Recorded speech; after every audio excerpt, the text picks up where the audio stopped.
Volume 2, Chapter 16.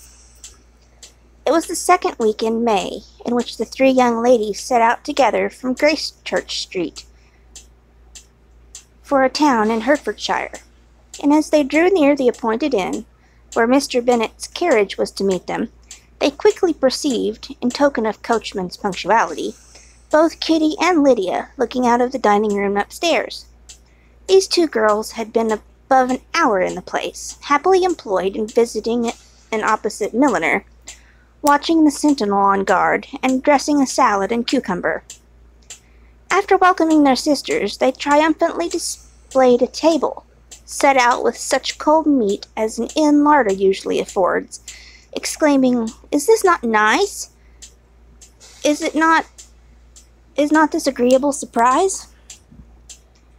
And we mean to treat you all," added Lydia, "but you must lend us the money, for we have just spent hours at the shop out there." Then showing her purchases, "Look here, I have bought this bonnet. I do not think it is very pretty, but I thought I might as well buy it as not. I shall put it to pieces as soon as I get home, and see if I can make it up any better." And when her sisters abused it as ugly, she added, with perfect unconcern, "Oh, but there were 2 or 3 much uglier in the shop, and when I have bought some prettier colored satin to trim it with fresh, I think it will be very tolerable. Besides, it will not much signify what one wears in summer." After the Hertfordshire had left Meryton, and they are going in a fortnight. "Are they indeed?" cried Elizabeth, with the greatest satisfaction. "They are going to be in camp near Brighton, and I do so want Papa to take us all there for the summer. It would be such a delicious scheme, and I dare say it would hardly cost anything at all. Mamma would like to go too, of all things. Only what a miserable summer else we shall have." "Yes," thought Elizabeth, "that would be a delightful scheme indeed, and completely do for us at once. Good heaven! Brighton and a whole camp full of soldiers, to us, who have been overset already by one poor regiment of militia, and the monthly balls of Meryton." "Now I've got some news for you," said Lydia, as they sat down to table. "What do you think? It is excellent news, capital news, and about a certain person that we all like." Jane and Elizabeth looked at each other, and the waiter was too old that he need not stay. Lydia laughed and said, "Aye, that is just like your formality and discretion. You thought the waiter must not hear, as if he cared. I dare say he often hears worse things said than I am going to say, but he is an ugly fellow, and I'm glad he is gone. I never saw such a long chin in my life.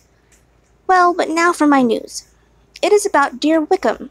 Too good for the waiter, is not it? Oh, yeah. There is no danger of Wickham's marrying Mary King. There's for you. She's gone down to her uncle at Liverpool. Gone to stay. Wickham is safe." "And Mary King is safe," added Elizabeth. "Same from a connection imprudent as to fortune. She's a great fool for going away if she liked him." "But I hope there is no strong attachment on either side," said Jane. "I am sure there is not on his. I will answer for it. He never cared 3 straws about her. Who could about such a nasty little freckled thing?" Elizabeth was shocked to think that, however incapable of such coarseness of expression herself, and coarseness of the sentiment, was little other than her own breast had formerly harbored and fancied liberal. As soon as all had ate, and the elder ones paid, the carriage was ordered, and after some contrivance, the whole party, with all their boxes, work-bags, and parcels, and the unwelcome addition of Kitty and Lydia's purchases, were seated in it. "How nicely we are crammed in!" cried Lydia. "I am glad I bought my bonnet, if it is only for the fun of having another bandbox. Well, now let us be quite comfortable and snug, and talk and laugh all the way home. And in the first place, let us hear what has happened to you all since you went away. Have you seen any pleasant men? Have you had any flirting? I was in great hopes that one of you would have got a husband before you came back. Jane will be quite an old maid soon, I declare. She is almost 23. Lord, how ashamed I should be if not married before 23. My Aunt Phillips wants you so to get husbands. You can't think. She says Lizzie had better have taken Mr. Collins, but I do not think there would have been any fun in it. Lord, how I should like to be married before any of you. And then I would chaperone you all to the balls. Dear me, we had such a good piece of fun. And the other day at Colonel Foster's, Kitty and me were to spend the day there, and Mrs. Forrester promised to have a little dance in the evening. By the by, Mrs. Forrester and me are such friends. And so she asked the two Harringtons to come, but Harriet was ill, and so Pen was forced to come by herself. And then, what do you think we did? We dressed up Chamberlain in women's clothes on purpose to pass for a lady. Only think what fun! Not a soul knew of it, but Colonel and Mrs. Forster, and Kitty and me, except my aunt, who were forced to borrow one of her gowns, and you cannot imagine how well he looked. When Denny and Wickham and Pratt and 2 or 3 more men came in, they did not know him in the least. Lord, how I laughed, and so did Mrs. Forrester. I thought I should have died, and that made the men suspect something, and then they soon found out what was the matter.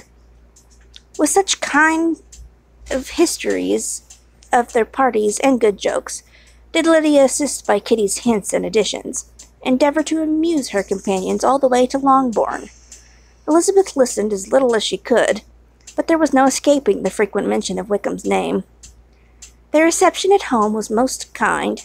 Mrs. Bennet rejoiced to see Jane in undiminished beauty, and more than once during dinner did Mr. Bennet say voluntarily to Elizabeth, "I am glad you are come back, Lizzie."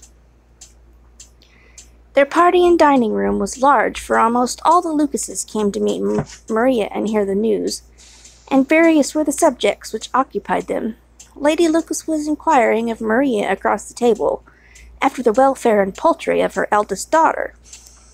Mrs. Bennet was doubly engaged on one hand collecting an account of the present fashions from Jane, who sat some way below her, and on the other retailing them all to the younger Mrs. Lucases. And Lydia, in a voice rather louder than any other person's, was enumerating the various pleasures of the morning to anybody who would hear her. "Oh, Mary," she said, "I wish you had gone with us, for we had such fun. As we went along, Kitty and me drew up all the blinds, and pretended there was nobody in the coach, and I should have gone so all the way if Kitty had not been sick. And when we got to the George, I do not think we behaved very handsomely, for we treated the other 3 with the nicest cold luncheon in the world, and if you would have gone, we would have treated you too. And then when we came away, it was such fun. I thought we should never have got into the coach. I was ready to die of laughter. And then we were so merry all the way home. We talked and laughed so loud, and anybody might have heard us 10 miles off." To this Mary very gravely replied, "Far be it from me, my dear sister, to depreciate such pleasures. They would doubtless be congenial to the generality of female minds, but I confess they have no charms for me. I should infinitely prefer a book." But of this answer Lydia heard not a word. She seldom listened to anybody for more than half a minute, and never attended to Mary at all. In the afternoon Lydia was urgent with the rest of the girls to walk to Meryton and see how everybody went on, but Elizabeth steadily opposed the scheme. It should not be said that the Miss Bennets could not be at home half a day before they were in pursuit of the officers. There was another reason, too, for her opposition. She dreaded seeing Wickham again, and was resolved to avoid it as long as possible. The comfort to her of the regiment's approaching removal was indeed beyond expression. In a fortnight they were to go, and once gone she hoped there could be nothing more to plague her on his account. She had not been many hours at home before she found that the Brighton scheme, of which Lydia had given them a hint at the inn, was under frequent discussion between her parents. Elizabeth saw directly that her father had not the smallest intention of yielding, but his answers were at the same time so vague and equivocal that her mother, though often disheartened, had never yet despaired of succeeding at last.